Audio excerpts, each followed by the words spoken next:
डाहे।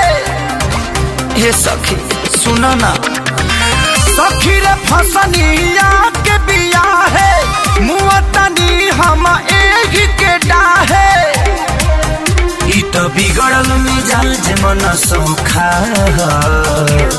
यारा समोसा के चोखा रगे भातर तसलाई के खोखा।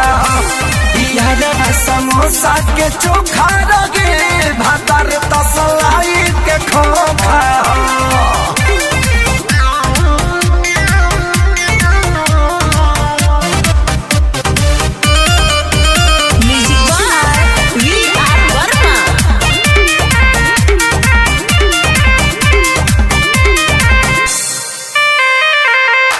ढंग से नयांग एकर कवनो गो तरीका करे, एकरा से तो होला न कुछ हमरो के बदनाम करे।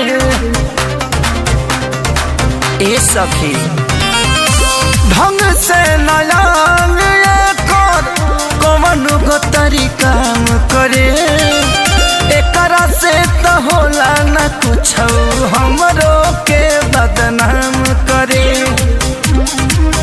देह महकेला जैसे की बोका, यारा समोसा के चोखा रहे भातारी तो सलाई के खोखा। यारा समोसा के चोखा रहे भातारी तो सलाई के खोखा।